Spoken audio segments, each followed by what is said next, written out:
Day 18, March the 5th. We're at the Smoky Mountain Diner here in Hot Springs, eating cinnamon rolls. And I'm going to show y'all some of the people that, trail name? Stamps. Stamps. Where you going today, Stamps? Going to Little Laurel shelter, about 19.9 miles ahead. Where you from? From Columbus, Ohio. Who's your football team? The Buckeyes. Y'all can forgive him for that one. Name? Fescue. Fescue. As in the grass. Where you going today, Not Fescue? rescuing anybody. Where you going today? Damascus.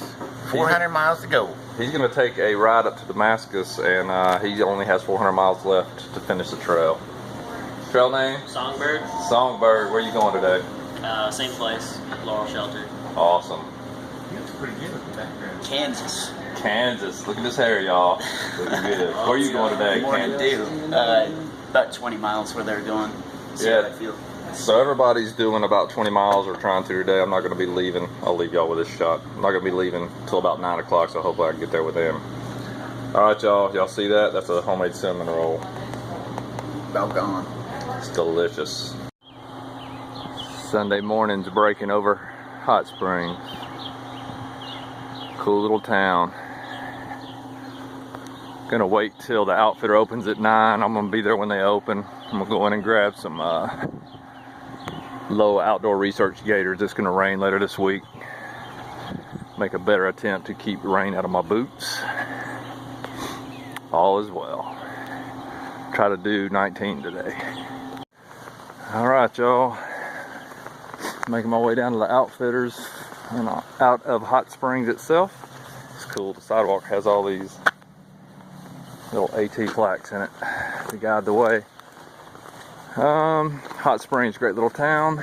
Ate at the Smoky Mountain Diner for breakfast. Had one of the best cinnamon rolls I believe I've ever put in my mouth.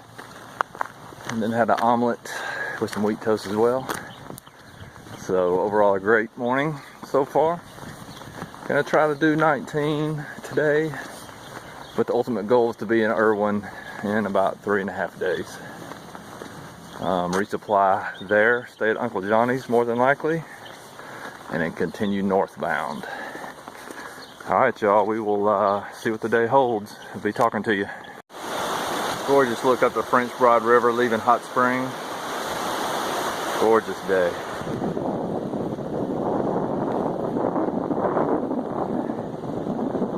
It's a little bit chilly. Should be a good climb out.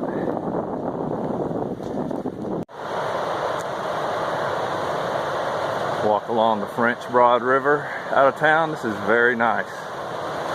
Gorgeous part of the walk.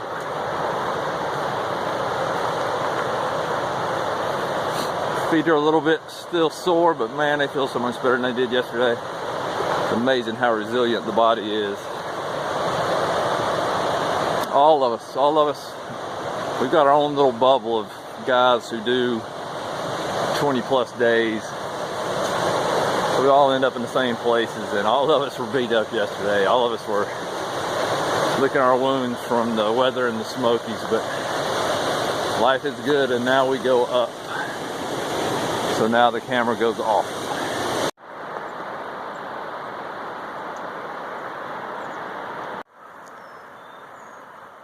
You know, I know a lot of you know this. It takes me a little while after leaving the madness from down there and coming back up here. It takes a little while to settle back into it and like let go of your mind. Hear the birds singing. Listen to the breeze in the trees, and let go of all that madness that's down there. Feels so good to be back up here.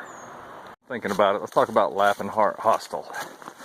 So as you come out on the Appalachian Trail at the bottom, right at Hot Springs, it is the building right to your left, and you'll see sign, hikers welcome, open. It's right there. Just make a left-hand turn and you won't be sorry. Private rooms, you know, you always share a bathroom. That one has 3 bathrooms, which is unique, and a lot of private rooms. So I got a private room, and all for $35. Can't beat it.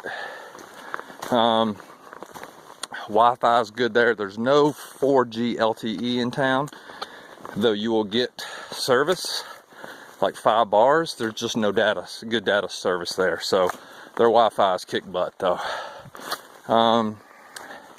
Walking distance to everything in town. Of course, town isn't big. Ate dinner at, oh crap, it's the restaurant right across from the Outfitters, the tavern. And man, it was delicious. Had a salad. Always got to get those greens in when you're in town. So I had a salad, and guess what? Yeah, standard. A cheeseburger with waffle cut fries that were fabulous. And then went to this little country store they have there, and I got a piece of pecan pie for dessert. Oh, so even better, a little bit of trail magic yesterday for really the second time since I've been on trail. Get to the hostel, and I guess this past Thru-hiker, pretty well to do, sends money places and says, hey man, do a hiker feed. So yesterday, just happened to walk in at 11:30 at lunchtime, starving, and they just got done cooking barbecue chicken breasts on the grill. What else they have? Oh, pasta salad. Man, it was so good, and some French bread. So that awaited me, and he just got done making some homemade punch, which consisted of a bunch of different kind of juices, a lot of sugar content, exactly what my body needed at the time because I was hurting. What a glorious day, man. Maybe the most beautiful day on record. Just a good experience all around. So again, you're gonna have rough days. Smokies were rough. It's equivalent to life in general. There's gonna be those bad days. But those bad days must exist, or those good days just don't mean anything. And they damn sure don't mean as much. So anyway, all the trials and tribulations of the past week all made yesterday so much better. So I know this has been a long diatribe. The takeaway for everybody is Laughing Heart Hostel.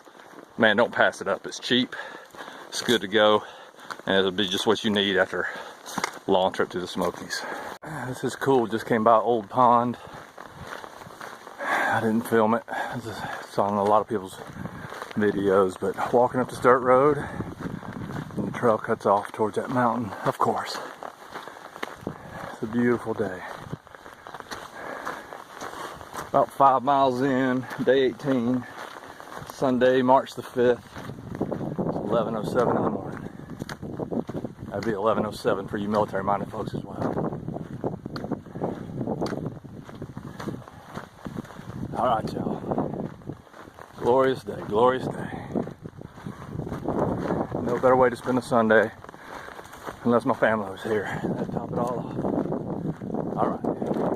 Over Highway 25.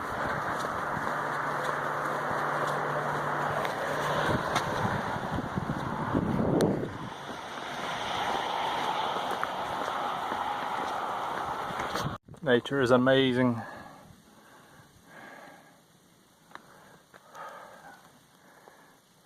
So cool. Alright y'all, just ate lunch at Spring Mountain Shelter. This is the first shelter you come to past Hot Springs. So all you who like to do about 11 or 12 mile days, this is going to be your stop. But man, it's it's pretty beat. Holes all in the floor inside. Anyway, it's accommodations, I guess. I'll definitely be tenting here.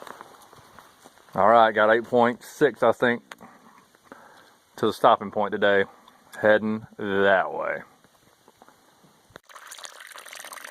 Alright y'all, my suggestion as always, use a dirty water bag. Keep your smart water bottles clean.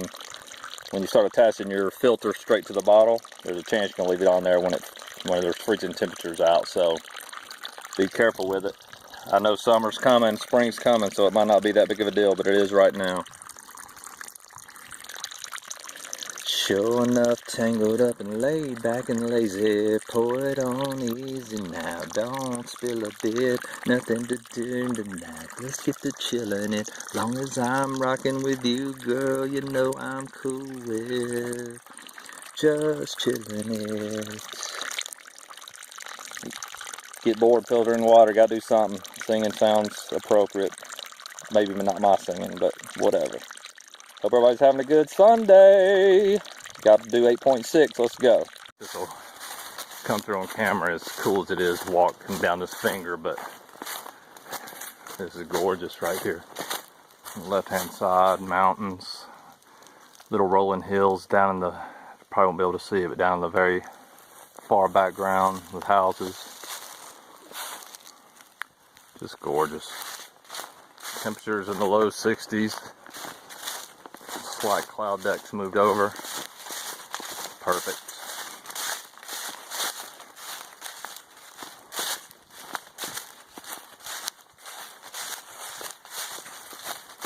Segment, a critique by early riser. So today's trail, when you climb out of Hot Springs, man, it's gorgeous. Good switchbacks, makes that climb out very manageable. But once you get a little bit into the trail, it's like whoever was in charge of designing these parts, we're definitely getting paid by the job, not the hour. Because their creativity is zero.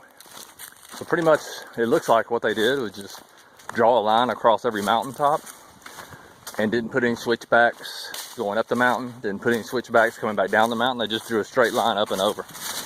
So it kills you cardio-wise going up, which is okay. I'll climb whatever anybody wants to climb. But what's really bad is it kills your knees coming straight down. When all it takes is, hey man, just map out a switchback or two. It's not like there's property bordering either side of this right here, so if there was room, it appears, but I'm not knowledgeable, so just an opinion. If any of you are ever trailblazers, keep that in mind. Make it at least somewhat manageable for the hikers. I want it to be hard. Jacob's Ladder was hard, man. I loved it.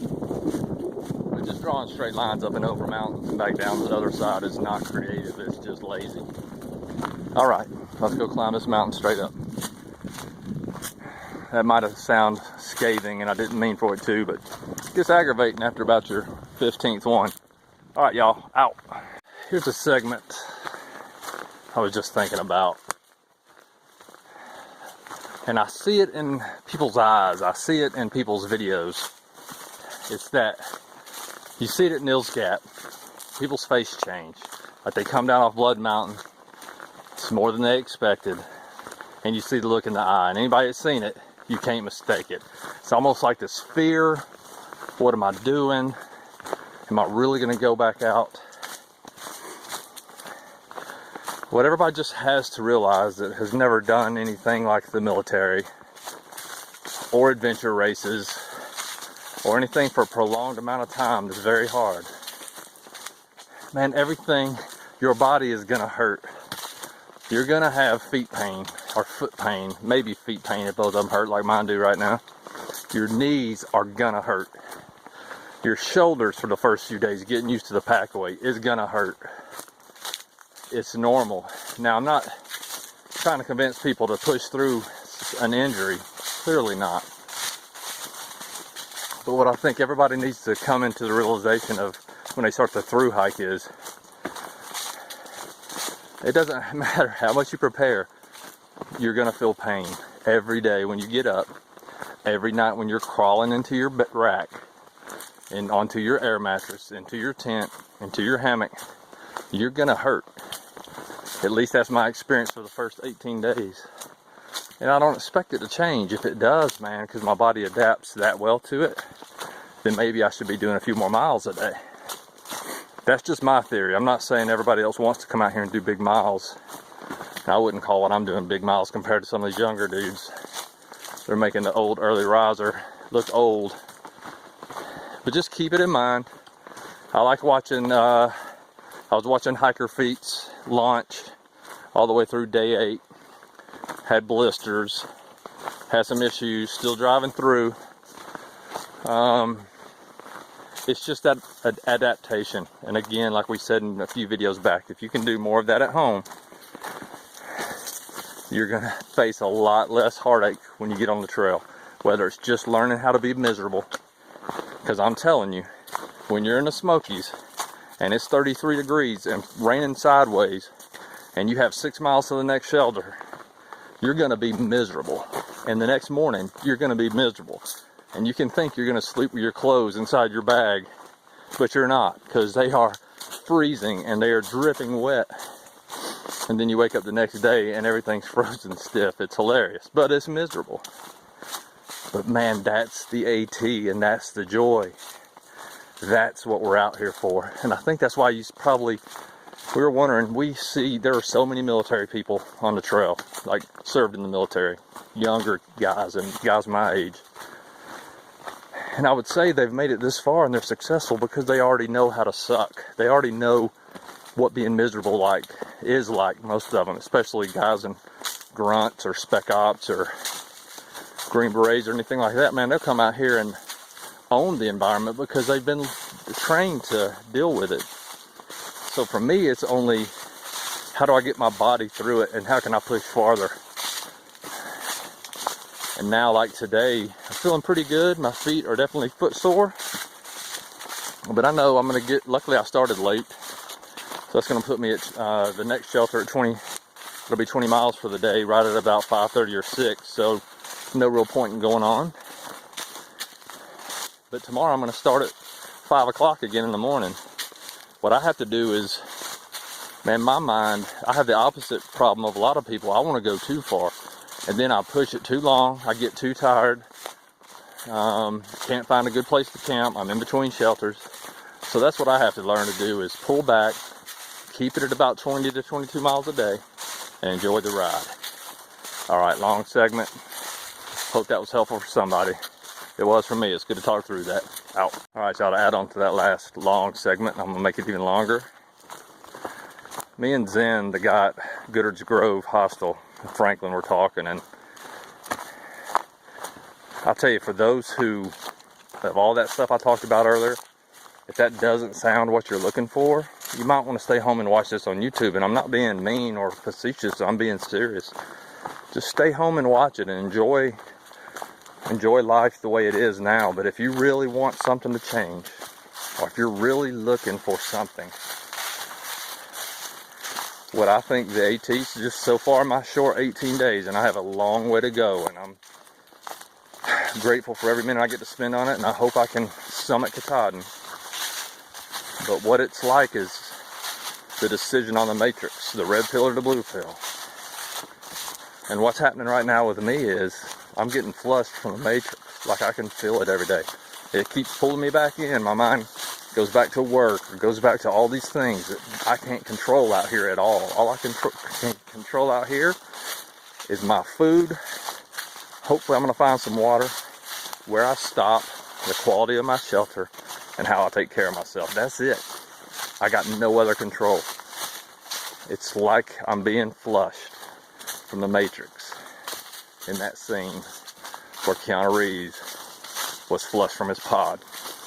Now, if that sounds interesting to you, it's like a life-changing experience built off of hard, arduous, strenuous work every single day, climbing these hills and setting up shelters, figuring out what you're going to eat, cooking it, dealing with the cold, dealing with the rain. If that's what you're looking for, because you want to flush from the matrix that's your life, this is the place. And again, that's just a very inexperienced AT through hiker wannabe who's pressing north. One more thing, same type of segment or continuation of the same segment. This is getting boring. You can turn it off. I apologize, but one of the other things that in these 18 days that I've experienced, like when I say flushed from the matrix, like that's just flushed from all the stuff that doesn't matter, all the stress, all the worry, all the things that you always try to control but you never really do, but you think you do. Those things in the past that haunt you for no reason. The things that you worry about in the future that you can't touch. Like all of that is gone out here. And then what is standing in its place are all those pillars and that foundation that really matters in your life, which is your family, which is your God, whatever that may be, which is just the universe, the nature, the impermanence of everything. That's what you're walking in the middle of. You see trees growing into rocks just to survive. Saw that tree growing around a sign. You see things dying every day and things being born every day. It's just amazing. And that's what this trail is. And I guess the last thing I would add is the peace at night. Besides, some people are petrified that a bear is going to obviously drag them out of their tent and eat them, clearly. There's a peace and quiet out here at night that I've never experienced. And I've been all around this world and done a lot of operations, both training in real world and some very remote regions. And I've never had a quiet or a peace like this. So you ought to check it out, whether it's a section hike, whether it's a through hike. Man, this is pretty cool.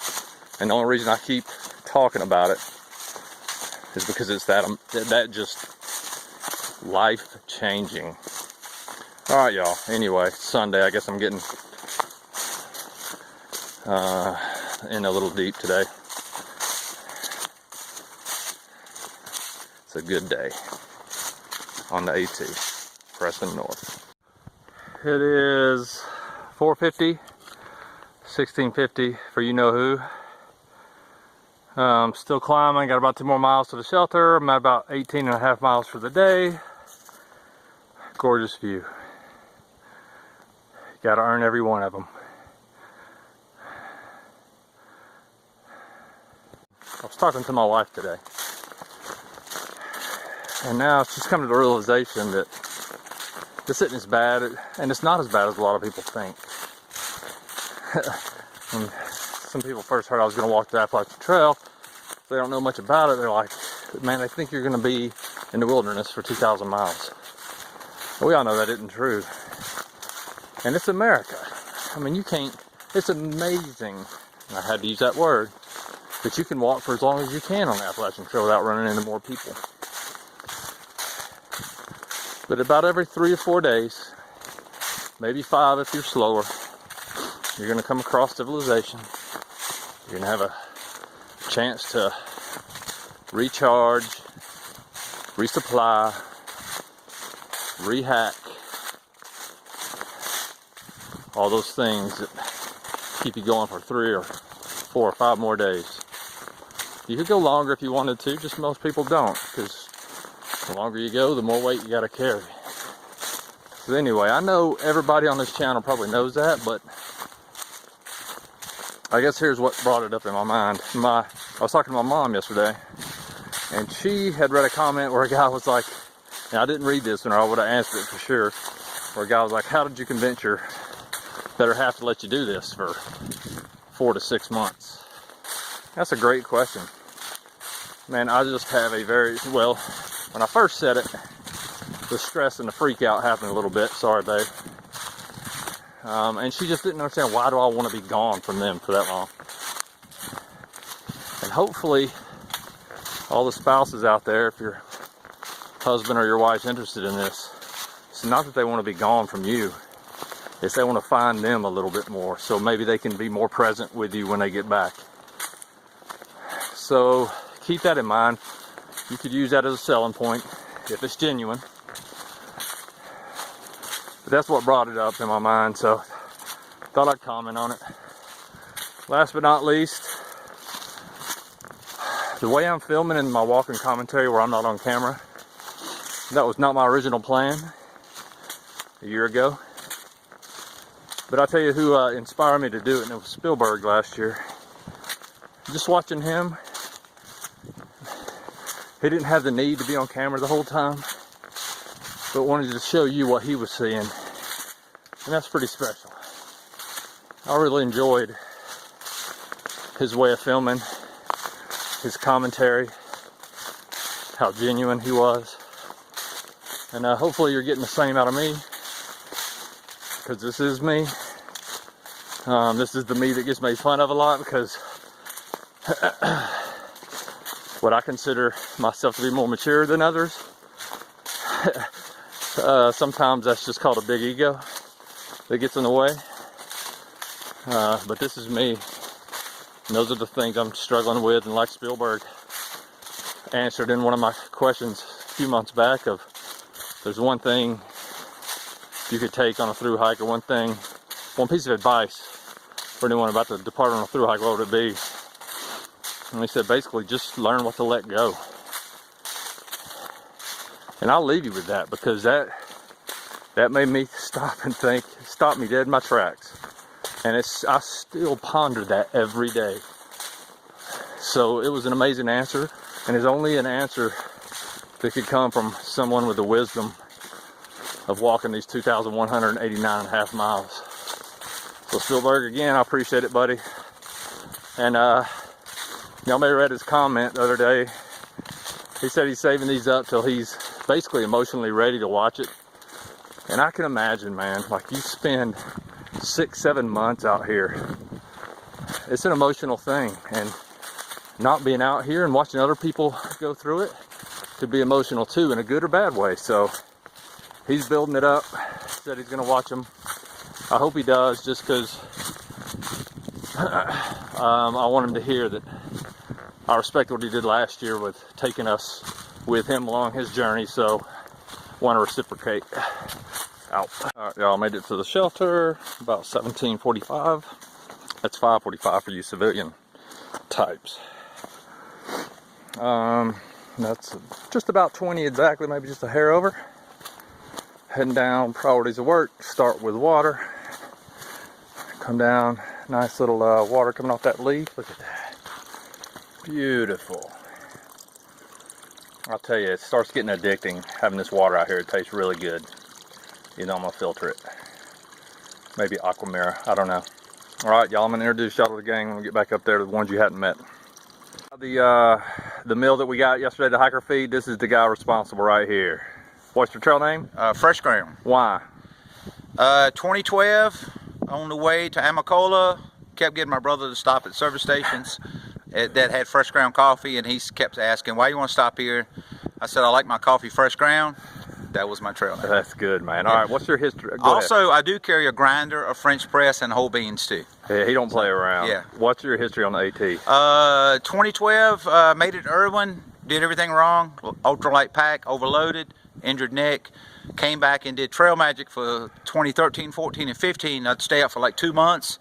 I'd start in Georgia and I'd leapfrog 100 miles and set up, and I'd usually, the hikers named it the Leapfrog Cafe. I work out of my car. Awesome. And then 2015, I came back and did a 700-mile stretch to Daleville and got off right at McAfee, a parking lot. And then this year is a through hike attempt. So awesome, man. Yep. So this guy is he's unique. If you got any questions, put them in the comments.